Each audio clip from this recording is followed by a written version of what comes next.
El tema de la homilía de este domingo es un poco apasionante porque es el tema de la oración. Los discípulos ven cómo reza Jesús y dice, enséñanos a rezar a nosotros. Juan enseñó a sus discípulos, a ver si tú nos enseñas. Y Jesús les enseña, pero no les enseña como una clase. No dice Jesús, la oración es, anoten porque no me gusta repetir. ¿Y cómo rezamos? Y hacemos así, así, así. Sino que pone determinadas condiciones. Primero el tema de la oración, que es el Padre Nuestro. El tema de la oración que también refleja nuestra realidad para con Dios. Padre Nuestro, nosotros no le rezamos a una divinidad indeterminada que vamos a ver si me hace caso o no, sino que tenemos que tener un diálogo con el Padre. Si es el Padre, se requiere un diálogo. Yo sé que estamos en una época en que el diálogo no da tanto resultado. No da tanto resultado porque no quiere decir que el diálogo tenemos que salir todos repitiendo lo mismo. El diálogo es escuchar al otro. Escuchar al otro. Yo estoy acostumbrado a dar muchas explicaciones porque tengo un pensamiento formateado a la manera de las clases. Entonces, si usted privadamente hablo como predico, soy un aburrimiento total, porque pongo el preámbulo, generalmente en relación a la etimología, a la definición, y después saco las consecuencias, 1, 2, 3 y 4. Generalmente después del 1 tengo un compañero cura que me da gracia porque me pregunta algo, entonces empiezo a exponer y me hace como que se duerme. Entonces ya fracasé al primer intento, ¿no es cierto? Pero bueno, Jesús, más que esta forma de clase, lo que le da son actitudes, temas de diálogo. La oración no es con un Dios indeterminado, sino que tiene que ser una relación paterno-filial. El tema de la oración tiene que ser santificar el nombre de Dios, que se haga la voluntad, que venga el reino, lo que necesitamos, ¿no? El pan nuestro. Hay una palabreja que viene de este Evangelio de Lucas, el pan nuestro de cada día o el pan nuestro cotidiano. En griego dice tonarton, arton es el pan, tonarton gemón, tone piusium dos gemin semero. El pan nuestro, el supersustancial, dánoslo Señor. Y ese supersustancial hace referencia a un pan trascendente, no solamente al pan como alimento, como masa que uno calienta en el horno y la come acompañando la comida como plato único como se hacía en esa época, sino el pan como todo lo que necesita la persona. Y todo lo que necesita dentro de todo lo que necesita la persona también está el pan supersustancial, que es también referencia a la Eucaristía. Lo que pasa que, claro, había que buscar una palabra que no fuera muy rimbombante y, salvo en griego, en latín pasa panem nostrum quotidianum y en castellano el pan nuestro de cada día. Pero también estamos pidiendo no solamente lo material, sino que estamos pidiendo lo espiritual, porque nosotros, al ser seres espirituales, también necesitamos, en la realidad de nuestra existencia, también necesitamos lo espiritual. Y eso se tiene que notar en la acción, Por eso las otras peticiones del Padre Nuestro: perdona nuestros pecados, porque nosotros perdonamos a los que nos ofenden, no nos dejes caer en la tentación y líbranos del malo. Es decir, la relación con Dios, la vida religiosa, también supone una actitud moral. Fíjense que no hay voluntarismo, porque que Dios me perdone está sujeto a que yo perdone a los otros. Y la tentación, si bien el que consciente o no consciente es el ser humano, también es cierto que a veces estamos sometidos a la tentación. Cuando viene en los evangelios de Mateo y Marcos la referencia líbranos del maligno, el maligno es también el que siembra la tentación, pero a veces también las circunstancias de la vida siembran la tentación y nosotros tenemos que tener la voluntad para rechazar esa tentación, para no consentirla. Recordemos que la tentación en sí no es pecado, lo que es pecado es consentir la tentación. Y después Jesús pone actitudes, la perseverancia, dice Jesús, siempre con el trasfondo de que la oración es un tipo de relación con Dios. Dice, es como con un amigo. Si uno tiene un amigo, va a la medianoche a pedir pan. Claro, acá también vemos el lenguaje que Jesús usa lo saca de la vida cotidiana. En la época de Jesús, las casas generalmente, en el 99%, eran un ambiente único y después tenían fuera de la casa una habitación que era una especie de despensa, lo que sería como una heladera, donde tenían las papas, donde tenían las cosas que necesitaban para comer. Y la casa de día funcionaba como living comedor y a la noche funcionaba como habitación. Por eso el trastorno es mayúsculo. Cuando va alguien fuera de hora a golpear la puerta, le dicen, estamos todos acostados. Para levantarse, tiene que levantar, pisar a todo el mundo, salir de la casa, abrir la despensa y darle el pan. Entonces dice Jesús, una de las condiciones de la oración es la insistencia, por contraposición lo va a decir. Esta persona, aunque no sea una gran persona, para que no lo molestes más, te va a dar lo que le pedís. Y después esto, el instinto. Si las personas que son más o menos malas atienden a las personas que les son cercanas, las dos cosas, el pesado que golpea y el otro para que no le molesten le da, y estos que son malos, que dan cosas buenas a las personas que quieren, a los hijos, dice, por contraposición, ¿no? Cuánto más el Padre del cielo les va a dar a ustedes cosas buenas.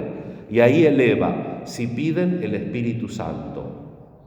La verdadera oración lo que tiene que pedir es el Espíritu Santo, es decir, el amor, es la comunión con Dios.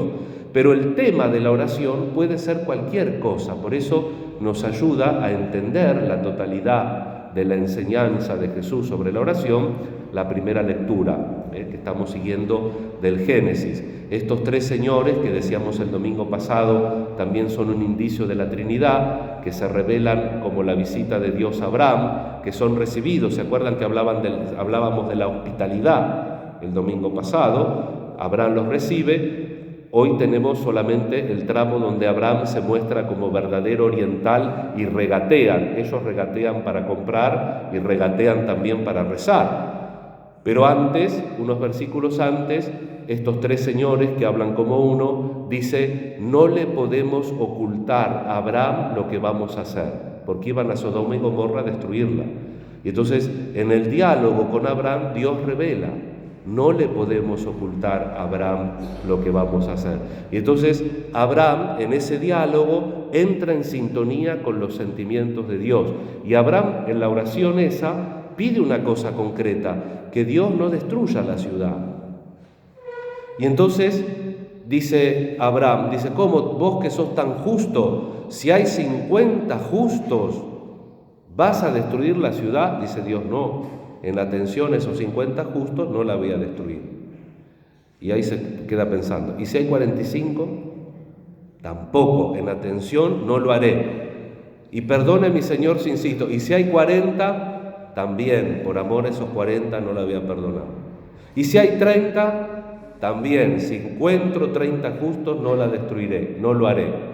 Y si hay 20, tampoco 20, también en atención a esos 20, y perdone mi Señor, yo que soy polvo y nada, que hable por última vez. Y si fueran solamente 10, en atención a esos 10 no lo haré. Fíjense que revela la dinámica de la misericordia. Acá es un juego de palabras, pero es muy claro.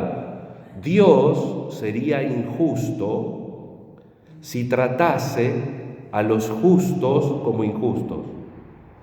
Pero Dios supera la justicia. ¿Por qué? Porque Dios a los injustos los trata como a los justos, al revés.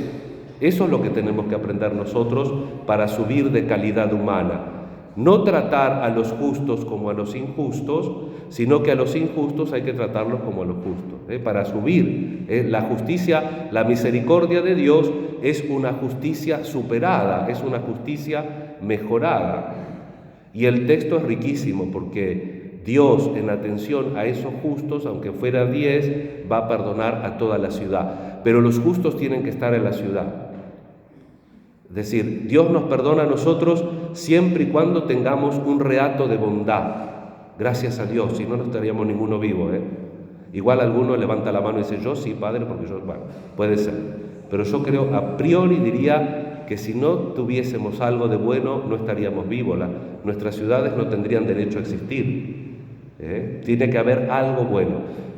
El texto termina acá porque lo que se quiere significar la liturgia de hoy, lo que nos quiere presentar es que la verdadera oración no se trata de alguien que escucha, otro que pide y que más o menos hay que esperar el resultado. Si yo pido, rezo, Padre, hace 20 años que estoy rezando por esto, ¿por qué Dios me lo concede? No me lo concede. Y a veces Dios concede y a veces no concede. Acá está dispuesto a conceder, pero ustedes saben cómo sigue la historia, ¿no? No hay 10 justos tampoco. Entonces esta oración es una oración válida, se dan todos los elementos, hay diálogo entre Abraham y Dios, Dios está dispuesto a la sensibilidad de Abraham, pero después en la realidad ni siquiera hay 10 justos en esa ciudad y Dios tiene que destruir la ciudad. La oración es esto, es el diálogo. Lo principal de la oración no es que yo consiga tal o cual cosa. Quiero dejar claro, ¿puedo pedir tal o cual cosa? Sí, el tema de la oración puede descender a cualquier tema particular. Después Dios va a conceder algunas cosas y otras no las va a conceder, porque algunas cosas dependen de las causas segundas que Dios estableció. Y después que Dios no quiere que nuestra vida sea de milagro en milagro, sino que quiere educar nuestra libertad. Entonces a veces nos va a dar un milagro, a veces nos va a dar la fuerza para encontrarle el sentido a lo que nos pasa en la vida, otras veces nos va a dar otro tipo de consuelo, como dice la espiritualidad de San Ignacio de Loyola, pero siempre la oración es valiosa por lo que crea, el vínculo que crea con Dios. Y también nosotros de a poquito, en la medida que la oración comienza a ser verdadera en nosotros, cuando de verdad nosotros empezamos a tener un vínculo real, no como una especie de superstición que yo rezo, hago 3 o 4 ritos y ya espero tener el resultado, voy teniendo la plenitud que es de la oración, que siempre tiene respuesta cuando yo pido al Espíritu Santo. Si ustedes que son malos saben dar cosas buenas a sus hijos, ¿cuánto más el Padre del cielo dará el Espíritu Santo a aquellos que se lo pidan?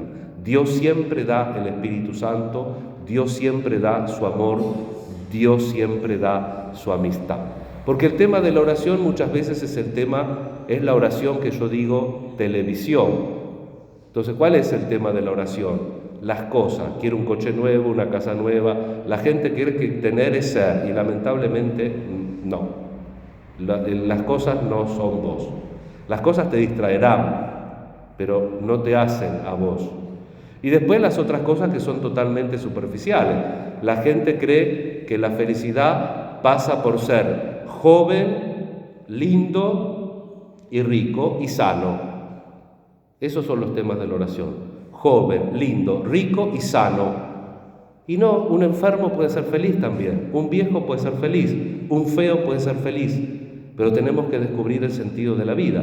Y el sentido de la vida lo descubrimos si somos capaces de tener una relación auténtica de Dios. Y ven que todo en la fe termina como un círculo, porque si yo soy capaz de tener una relación real con Dios, soy capaz de tener una relación real con el prójimo. Y por eso el mandamiento se simplifica en amar a Dios y al prójimo. Si puedo amar a Dios, puedo amar al prójimo. Si puedo amar al prójimo, puedo amar a Dios. Si puedo tener una relación real con Dios, también puedo tener una relación real con el otro. Una relación real es una relación que sabe distinguir al otro en cuanto otro y sabe encontrar vínculos para acercarse y para poder llegar a tener un camino juntos. Vamos a pedir al Señor entonces que nos enseñe a rezar con estas actitudes concretas, que nos enseñe a escuchar su palabra y que nos enseñe a tenerlo realmente presente en la oración. La oración es importante también en cuanto a oración hecha, por ejemplo el rosario o la liturgia de las horas o un librito que tengamos.